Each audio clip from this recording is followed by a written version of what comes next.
MTV news Kannada ವಾಹಿನಿಗೆ ಸ್ವಾಗತ. ರಂಜಾನ್ ಹಬ್ಬದ ದಿನದಂದೇ ಕೇಂದ್ರ ಸರ್ಕಾರದ ವಿರುದ್ಧ ಮುಸ್ಲಿಮರು ಕಿಡಿಕಾರಿದ್ದಾರೆ. ಕೇಂದ್ರ ಸರ್ಕಾರದ ಹೊಸ ವಕ್ಫ್ ಕಾಯ್ದೆ ಖಂಡಿಸಿದ್ದಾರೆ ಗಡಿನಾಡ ಮುಸ್ಲಿಮರು. ವಕ್ಫ್ ಆಸ್ತಿ ದಾನವಾಗಿ ಬಂದಿರುವಂತಹ ಆಸ್ತಿಯಾಗಿದೆ. ಕೇಂದ್ರ ಸರ್ಕಾರ ವಕ್ಫ್ ಆಸ್ತಿ ಮೇಲೆ ಕಣ್ಣಾಗಿದೆ. ಅಥಣಿಯಲ್ಲಿ ಮಾಜಿ ಶಾಸಕ ಡೊಂಗರಗಾಂವ್ ಹೇಳಿಕೆ ಕೊಟ್ಟಿದ್ದಾರೆ. ವಕ್ಫ್ ಆಸ್ತಿಯನ್ನ ಕೇಂದ್ರ ಸರ್ಕಾರ ತನ್ನ ಸುಪರ್ದಿಗೆ ತೆಗೆದುಕೊಳ್ಳುವ ನಿರ್ಧಾರ ಮಾಡಿದೆ. ಇದರಿಂದಾಗಿ ಮುಸ್ಲಿಂ ಸಮುದಾಯ ಆತಂಕದಲ್ಲಿ ಇದೆ.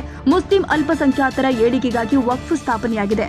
ವಕ್ಫ್ ಹೊಸ ಕಾಯ್ದೆ ತರುವಾಗ ಪಿಎಂ ಮೋದಿ ಸೂಕ್ಷ್ಮವಾಗಿ ವಿಚಾರ ಮಾಡಬೇಕು ಅಂತ ಮುಸ್ಲಿಂ ಮುಖಂಡ ಹಾಗೂ ಮಾಜಿ ಶಾಸಕ ಡೊಂಗರಗಾಂವ್ ಸಲಹೆ ಕೊಟ್ಟಿದ್ದಾರೆ. ಈಗ ಕೇಂದ್ರ ಸರ್ಕಾರದಿಂದ ವಕ್ಫ್ ವಿಷಯಕ್ಕೆ ಸಂಬಂಧಿಸಿದಂತೆ ಹೊಸ ಕಾಯ್ದೆ ರಚನೆ ಮಾಡುವಂತ ನಿಟ್ಟಿನಲ್ಲಿ ಈಗಾಗಲೇ ಕೇಂದ್ರ ಸರ್ಕಾರ ಸಮೀಕ್ಷೆಯನ್ನು ನಡೆಸಿದೆ. ಬಹಳಷ್ಟು ಅಭಿಪ್ರಾಯಗಳನ್ನ ಕಲೆಕ್ಟ್ ಮಾಡಿಕೊಂಡು ಒಂದು ಬಿಲ್ ಮುಂದಿನ ಅಧಿವೇಶನದಲ್ಲಿ ತರುವಂತದ್ದು ಒಂದು ಸಿದ್ಧತೆಯಲ್ಲಿ ಇದೆ. ಈಗ ಇವತ್ತಿನ ದಿವಸ ಪವಿತ್ರ ರಂಜಾನ್ ಹಬ್ಬ ಆಚರಣೆ ಮಾಡುವಂತ ಸಂದರ್ಭದಲ್ಲಿ ನಾವು ನೋಡಿದ್ವಿ, ಎಲ್ಲ ಮುಸ್ಲಿಂ ಸಮಾಜದ ಬಂಧುಗಳು ಆತಂಕದಲ್ಲಿದ್ದಾರ. ಏನಪ್ಪಾ ಅಂತಂದ್ರ ವಕ್ಫ್ ಅನ್ನುವಂಥದ್ದು ಇದು ಸರ್ಕಾರದಿಂದ ನಿರ್ಮಿತ ಸ್ಥಾಪಿಸಲ್ಪಟ್ಟ ಒಂದು ಆಸ್ತಿ ಅಲ್ಲ, ಅಥವಾ ಒಂದು ಇದು ಬೇರೆ ಬೇರೆ ದಾನಗಳಿಂದ ಕಾಣಿಕೆಗಳಿಂದ ಬಂದಿರುವಂತದ್ದು. ಈ ವಕ್ಫ್ ಆಸ್ತಿ ಇವತ್ತು ಅಲ್ಪಸಂಖ್ಯಾತರ ಏಳಿಗೆಗಾಗಿ ವಿಶೇಷವಾಗಿ ಸಾಚಾರ್ ಕಮಿಷನ್ ವರದಿಯ ಪ್ರಕಾರ ನಾವು ಇವತ್ತಿನ ತನಕನೂ ಸಹಿತ ಸಾಮಾಜಿಕವಾಗಿ, ಆರ್ಥಿಕವಾಗಿ, ಶೈಕ್ಷಣಿಕವಾಗಿ ಅತ್ಯಂತ ಹಿಂದುಳಿದ ಸಮಾಜ ಅಲ್ಪಸಂಖ್ಯಾತ ಮುಸ್ಲಿಂ ಸಮಾಜ ಇರುವುದರಿಂದ ಈ ಸಮಾಜದ ಏಳಿಗೆಗಾಗಿ ಆ ವಕ್ಫ್ ಇರುವುದು.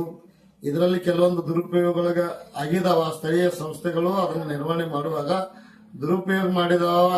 ಅನೇಕ ಕಡೆ ಅದರದ್ದು ಆಗಿದೆ ಅನ್ನುವಂಥದ್ದು ವಿಷಯಗಳನ್ನ ನೋಡಿಕೊಂಡು ಇದರಲ್ಲಿ ಸುಧಾರಣೆ ತರಬೇಕನ್ನುವಂತ ನಿಟ್ಟಿನಲ್ಲಿ ಏನಾದರೂ ಇದು ಕಾಯ್ದೆ ತಪ್ಪಿದ್ರೆ ಈ ವಿಷಯ ಸ್ವಾಗತಾರ್ಹ.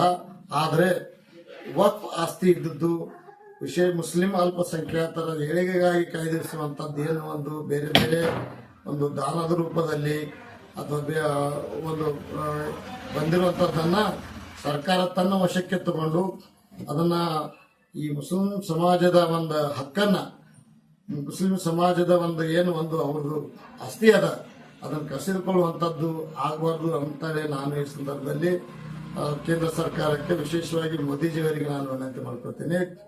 ನಾನು ಕಳೆದ 2024ರ ಚುನಾವಣೆಯಲ್ಲಿ ಸನ್ಮಾನ್ಯ ಮೋದಿಜಿಯವರ ಶ್ರೇಷ್ಠ ಒಂದು ಅವರ ನಾಯಕತ್ವ ಮತ್ತು ಅವರ ಆಡಳಿತದ ಬಗ್ಗೆ ಎಲ್ಲ ಕಡೆ ನಾನು ಬಹಳ ಪ್ರಚಾರ ಮಾಡಿದ್ದೆ. ಈ ಹಿನ್ನೆಲೆಯಲ್ಲಿ ನಾನು ಮೋದಿಜಿ ಅವರನ್ನ ಇವತ್ತು ವಿನಂತಿ ಮಾಡ್ಕೊತೀನಿ. ನಾನು ಸಹಿತ ಒಬ್ಬ ನಿಮ್ಮ ಬೆಂಬಲಿಗನಾಗಿದ್ದು ನಿಮ್ಮ ಪಕ್ಷಕ್ಕೆ ಅಥವಾ ಈ NDA ಪಕ್ಷಕ್ಕೆ ನಾವು ಬೆಂಬಲ ಕೊಟ್ಟು 3ನೇ ಸಲ ತಾವು ಪ್ರಧಾನಮಂತ್ರಿ ಆಗುವ ನಿಟ್ಟಿನಲ್ಲಿ ಏನ್ ನಾವು ಕೆಲಸ ಮಾಡಿದೀವಿ.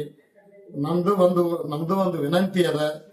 ಈ ಒಂದು ಬಿಲ್ ತರುವಾಗ, ಕಾಯ್ದೆಯನ್ನು ತರುವಾಗ ಸ್ವಲ್ಪ ಇದರ ಬಗ್ಗೆ ಸೂಕ್ಷ್ಮವಾಗಿ ವಿಚಾರ ಮಾಡಿಕೊಂಡು ಇವತ್ತು ಅಲ್ಪಸಂಖ್ಯಾತ ಸಮುದಾಯದ ಹಿತರಕ್ಷಣೆ ಕಾಪಾಡಬೇಕು.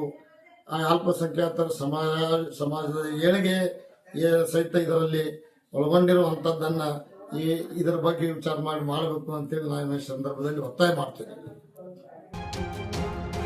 ತಾಜಾ ಸುದ್ದಿಗಾಗಿ MTV ನ್ಯೂಸ್ 24x7ಗೆ ಸಬ್ಸ್ಕ್ರೈಬ್ ಮಾಡಿ ಮತ್ತು ಬೆಲ್ ಐಕಾನ್ ಅನ್ನು ಒತ್ತಿ. ತಪ್ಪದೇ ಲಿಂಕ್ ಶೇರ್ ಮಾಡಿ.